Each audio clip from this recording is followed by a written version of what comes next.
Willie Ruff's introduction to music came at an early age by way of a childhood friend in his hometown of Sheffield, Alabama, who introduced him to the drums. At 14, Willie enlisted in the U.S. Army, forging the necessary documents to gain access to a brighter future, one that began in a service band where he learned to play the horn and continued at the Yale School of Music. I happened to be reading a magazine called Downbeat, and there was an interview with Charlie Parker. And the interviewers asked Parker what he would like to do with his life for the next several years if he could. Parker said, "That's very easy." He says, "I need more study. I really have gone about as far as I can go by myself. I need to learn more about music theory and composition and all." He said, and my favorite musician is a German cat named Paul Hindemann, who is teaching composition at Yale. And if I could manage it, I would go there, sit at his feet, and learn me some music. I knew nothing about Paul Hindemann, first time I'd ever encountered the name. But if that's what Charlie Parker wanted to do, I'm gonna look into it. So I showed up in my little sergeant suit and my little GI horn, and by some miracle, they let me in. From Hindemith, Willie has said he learned everything. But the German composer wasn't the only mentor who'd play an invaluable role in Willie's musical life. While in the Army, stationed at Lockbourne Air Base in Ohio alongside the Tuskegee Airmen, Willie met pianist Dwight Mitchell, a musician who taught him to play the bass, and with whom he'd work and remain the best of friends for nearly 60 years. Dwight brought Willie into Lionel Hampton's band before the two split off to work as the Mitchell-Ruff duo, bringing jazz to audiences around the world, including, famously, to the Soviet Union in 1959, and to China in 1981. Mitchell and I began touring the world. And it ended 4 years ago when he died. Long relationship. While Willie and Dwight were advancing the legacy of jazz around the world, Willie was also growing the legacy of jazz at Yale.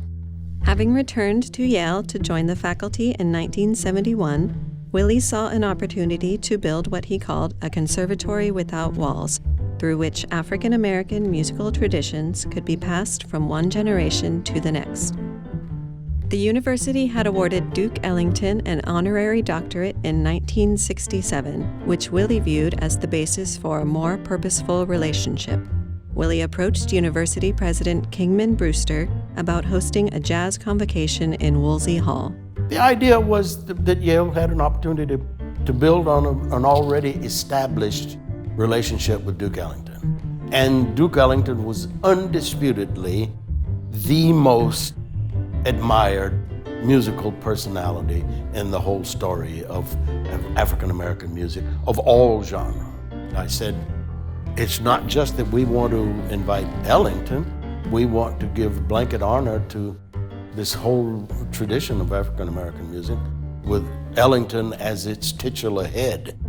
If we're going to call this a conservatory without walls, then Ellington then is obviously the dean. A capacity crowd heard Philip Nelson, Dean of Music at Yale, introduce another dean. Indeed, the dean of all of us, Duke, we love you madly. That monumental event in 1972 welcomed to Yale such icons as Ellington, Mary Lou Williams, Dizzy Gillespie, and numerous others, all of whom received inaugural Duke Ellington medals. It was through that effort that the Yale School of Music's Ellington Fellowship was born and the Ellington Jazz Series was launched.